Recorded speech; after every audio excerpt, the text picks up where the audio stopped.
Chapter 13. Work Memory. Without a question, each person has his own particular psychology. This is indubitable, indisputable, and irrefutable. Unfortunately, people never think about this, and many never accept it.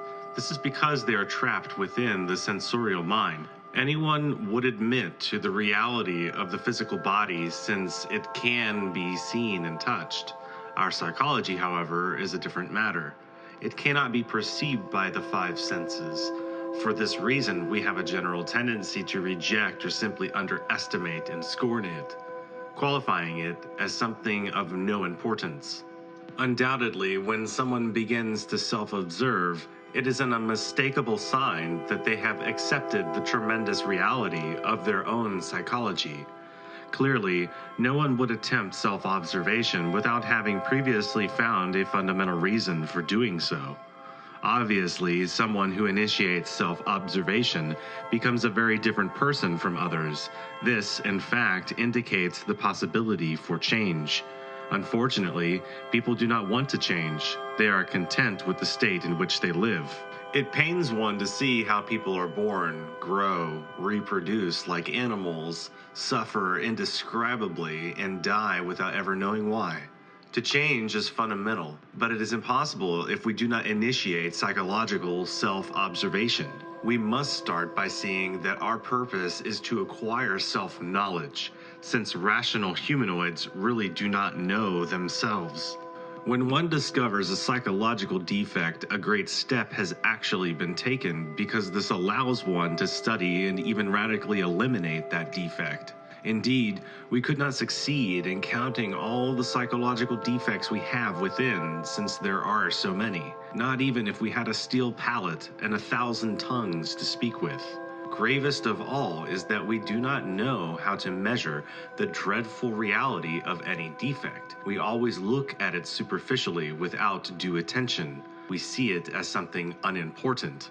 When we accept the doctrine of the many selves and understand the harsh reality of the 7 demons that Jesus the Christ drove from the body of Mary Magdalene, obviously our way of thinking with regard to psychological defects undergoes a fundamental change. It cannot be asserted emphatically enough that the doctrine of the many selves is 100% Tibetan and Gnostic in origin.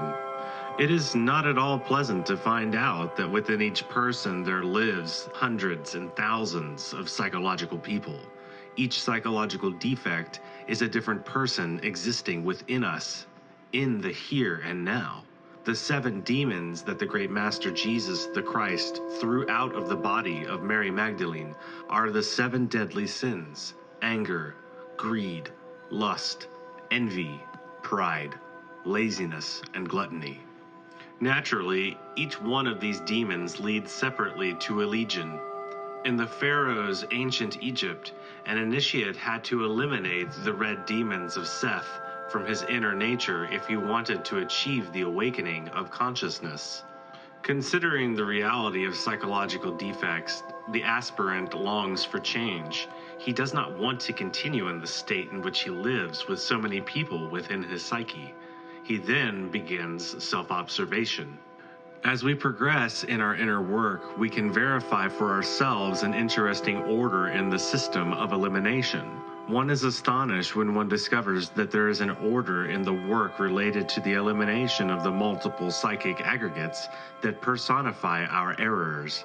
What is most interesting about all of this is that such an order in the elimination of defects comes about gradually and is processed according to the dialectic of consciousness. The dialectic of reasoning will never surpass the formidable work of the dialectic of consciousness. In time, the facts show us the psychological order in the work of eliminating defects is established by our own profound inner being. We must clarify that a radical difference exists between the ego and the being. The I can never establish an order in psychological matters as, in itself, it is the result of disorder. Only the being has the power to establish order in our psyche. The being is the being, and the reason for the being to be is to be the being himself. Order in the work of self-observation, judgment, and elimination of our psychic aggregates gradually becomes evident through the judicious sense of psychological self-observation. All human beings have a sense of psychological self-observation in a latent state, but this sense develops gradually to the extent that we put it to use. Such a sense allows us to perceive directly and not through simple intellectual associations the diverse selves that live within our psyches. The question of extrasensory perception has begun to be studied in the field of parapsychology. In fact, it has been demonstrated in numerous experiments, prudently carried out over a period of time, about which there is extensive documentation. Those who deny the reality of extrasensory perception are utterly ignorant, villains of the intellect, incarcerated in the sensual mind. Nevertheless, the sense of psychological self-observation is something that is deeper, which goes far beyond simple parapsychology conclusions. It allows us intimate self-observation and full verification of the terrible subjective reality of our diverse aggregates. The establishment of a consecutive order of the different parts of the work related to this extremely serious subject of eliminating the psychic aggregates allows us to generate a work memory. This is quite interesting and even extremely useful in the question of inner development. This work memory can certainly give us distinct psychological photographs of the different stages of our past. As a whole, it will bring to our imagination a vivid and even repugnant imprint of what we were before beginning the radical psycho-transforming work. There is no doubt that we would never wish to return to that horrifying image, that vivid representation of what we once were. From this point, such psychological photography is useful as a means of confrontation between a transformed present and a regressive, stale, clumsy, and unfortunate past. The work memory is always recorded on the basis of successive psychological events registered by the Center of Psychological Self-Observation. In our psyche, there are undesirable elements, the existence of which we do not suspect in the least. For an honest man, honorable and worthy of respect, incapable of taking anything that does not belong to him, to unwillingly discover a series of thieving selves inhabiting the deepest regions of his own psyche is shocking, but not impossible. A splendid wife, abundant in great virtues, or a maiden with exquisite spirituality and excellent education may unwillingly discover through the sense of self-observation that groups of prostitutes live within her intimate psyche. Such a thought is sickening and unacceptable to any righteous citizen's intellectual center or moral sense. However, all of this is possible within the precise field of psychological self-observation. Chapter 14. Creative Comprehension. Being and knowing must be balanced to establish a sudden blaze of comprehension within our psyche. When knowing is greater than being, it causes all kinds of intellectual confusion. If being is greater than knowing, it can produce cases as serious as that of a stupid saint. In everyday life, it is advisable to observe oneself with the purpose of self-discovery. It is precisely everyday life, the psychological gymnasium, through which we can discover our defects. In a state of alert perception, watchful attention, we can directly verify that the hidden defects flare up spontaneously. Clearly, we must work on the discovered defect consciously with the purpose of separating it from our psyche. Above all, we must not identify with any I defect if we really want to eliminate it. Imagine that we are standing on a board and we wish to raise it to a position of it leaning against a wall. It would be impossible to do so if we were still standing on it. Obviously, we must begin by separating the board from ourselves, removing ourselves from it, and then lifting the board with our hands to a reclining position against the wall. Similarly, we must not identify with any psychic aggregate if we truly wish to separate it from our psyche. When one identifies with this or that I, one really strengthens rather than disintegrates it. Let us suppose that some lustful self took possession of any stereotypical image in the intellectual center to project lascivious and sexual morbid scenes on the screen of the mind. Unquestionably, identifying with the passionate picture greatly strengthens that lustful ego. If, however, instead of identifying with such an entity, we separate it from our psyche, considering it as an intrusive demon, then obviously creative comprehension will have emerged within us. Consequently, we could have the luxury of analytically judging the aggregate in question with the purpose of becoming fully conscious of it. The seriousness of the problem lies precisely with people's identification, and this is most regrettable. If people were familiar with the doctrine of the many selves, if they actually understood that not even their own lives belong to them, they would not make the mistake of identification.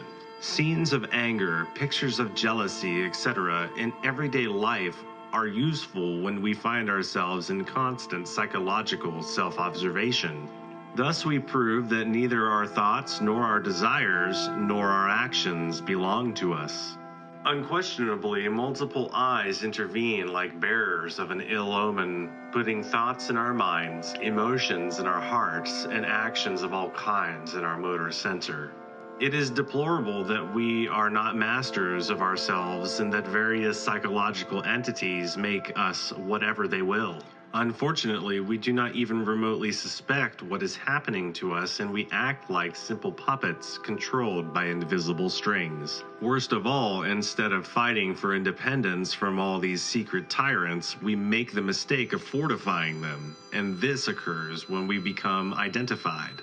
Any street scene, any family drama, any silly quarrel between spouses is undoubtedly due to this or that I, and is something of which we must always be aware. Everyday life is the psychological mirror in which we can see ourselves just as we are. First, we must understand the need to see ourselves and the need to change radically. Only in this way will we want to really observe ourselves. Whosoever is content with the state in which he lives, the foolish one, the dawdler, the negligent one, will never feel the desire to see himself. He will love himself too much to ever be willing to review his conduct and way of being. We will say clearly that in some comedies, dramas, and tragedies of everyday life, various eyes take part. These eyes must be understood.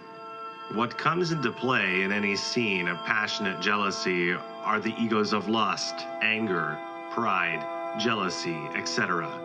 We must later analytically judge each one separately to fully understand them with the clear purpose of their total disintegration. Comprehension is very flexible, which is why it is necessary to delve deeper each time. What we understand in one way today, we will better understand tomorrow. Considering things from this angle, we can verify for ourselves how useful the diverse circumstances of life are when indeed we use them as a mirror for self-discovery. We would never in any way attempt to say the dramas, comedies, and tragedies of everyday life are always splendid and perfect. Such a statement would be ludicrous. Nonetheless, however absurd the different situations of existence may appear, they are marvelous as a psychological gymnasium. The work of relating to the dissolution of the diverse elements that form the me, myself, is terribly difficult. Within the cadences of verse, misdeeds are also hidden. In the delightful perfume of the temples, transgressions lurk. At times, crime becomes so sophisticated that people confuse it with sanctity, and so cruel that it eventually seems like sweetness. Itself in the judge's robes, the master's tunic, the beggar's rags, the businessman's suit, and even in the habit of the Christ. Comprehension is fundamental, but that is not all in the work of the dissolving of psychic aggregates, as we shall see in the next chapter. It is urgent, unavoidable, and non-excludable that we make ourselves conscious of each ego to separate each one from our psyche. But this is not all. Something else is missing. For this, we must see Chapter 15.